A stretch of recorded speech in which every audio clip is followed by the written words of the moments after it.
সালথায় বিশৃঙ্খলার অভিযোগে বিএনপি ও খেলাফতের ৩ নেতাকর্মী আটক।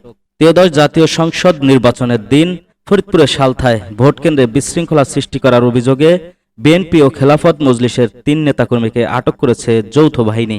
আজ বৃহস্পতিবার ১২ ফেব্রুয়ারি বেলা ১১টা থেকে দুপুর পর্যন্ত সালথা উপজেলার ইসুফদিয়া, নারান্দিয়া ও জয়ঝাপ ভোটকেন্দ্র থেকে তাদেরকে আটক করা হয়।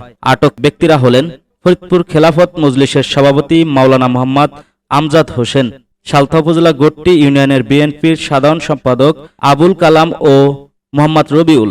বিএনপির নেতা আবুল কালামকে জয়জাব স্কুল ভোটকেন্দ্র এলাকা থেকে, খেলাফত নেতা আমজাদকে নারান্দিয়া স্কুল ভোটকেন্দ্র এলাকা থেকে ও রবিউলকে ইসুফদিয়া স্কুল ভোটকেন্দ্র এলাকা থেকে আটক করা হয়েছে।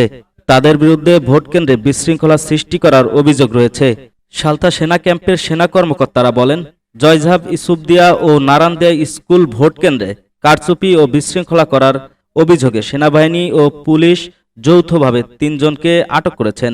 তাদের বিরুদ্ধে আইনানুগ ব্যবস্থা নেওয়া হবে। বাংলাদেশ সেনাবাহিনী ভোটকেন্দ্র নিরাপত্তা নিশ্চিত করার জন্য কাজ করে যাচ্ছে।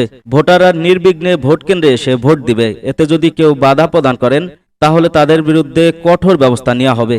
সরকারি রিটার্নিং অফিসার ও উপজেলা নির্বাহী কর্মকর্তা মোহাম্মদ সাইফুল ইসলাম বলেন, আটককৃত ব্যক্তিদের বিরুদ্ধে ভ্রাম্যমাণ আদালত ও দায়িত্বপ্রাপ্ত ম্যাজিস্ট্রেটগণ আইনগত ব্যবস্থা গ্রহণ করবেন।